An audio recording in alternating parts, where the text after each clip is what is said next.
Savitri, Book 3, The Book of the Divine Mother, Canto 3, The House of the Spirit and the New Creation, pages 331 to 333.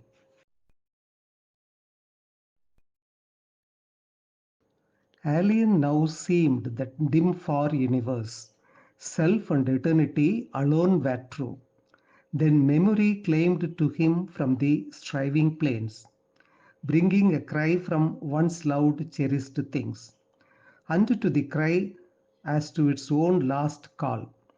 A ray replied from the occult supreme, for even there the boundless oneness dwells.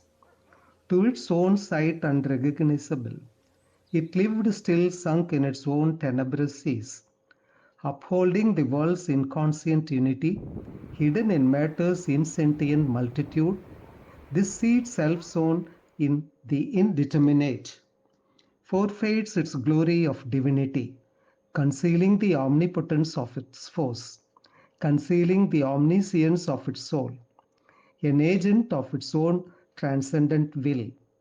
It merges knowledge in the inconscient deep, accepting error, sorrow, death, and pain. It pays the ransom of the ignorant night, redeeming by its substance nature's fall. Himself he knew, and why his soul had gone into earth's passionate obscurity, to share the labor of an errant power, which by division hopes to find the one. Two beings he was, one wide and free above, one struggling, bound, intense, its portion here. A tie between them still could bridge two worlds. There was a dim response, a distant breath. All had not ceased in the unbounded hush. His heart lay somewhere conscious and alone, far down below him like a lamp in night. Abandoned it lay, alone, imperishable, immobile with excess of passionate will.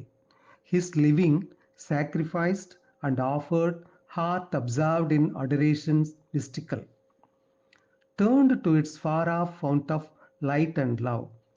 In the luminous stillness of its mute appeal, it looked up to the heights it could not see. It yearned from the longing depths it could not leave, in the center of his vast and fateful trance, halfway between his free and fallen selves, interceding twixt God's day and the mortal's night, accepting worship as its single law, accepting bliss as the sole cause of things, refusing the austere joy which none can share, refusing the calm that lives for calm alone. To her it turned for whom it willed to be. In the passion of its solitary dream, it lay like a closed soundless oratory, where sleeps a consecrated urgent flower, lit by a single untrembling ray, and an invisible presence kneels in prayer. On some deep breast of liberating peace, all else was satisfied with quietude. This only knew there was a truth beyond. All other parts were dumb in centered sleep, consenting to the slow, deliberate power which tolerates the world's error and its grief, consenting to the cosmic long delay, timelessly waiting through the patient years. Her coming they had asked for earth and men. This was the fiery points that called her now. Extinction could not quench that lonely fire. Its seeing filled the blank of mind and will. Thought dead, its changeless force abode and grew, armed with the intuition of a bliss, to which some moved tranquillity was the key.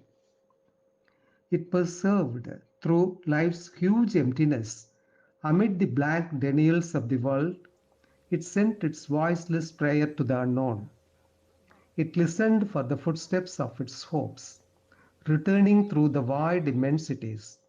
It waited for the fiat of the world that comes through the still self from the Supreme.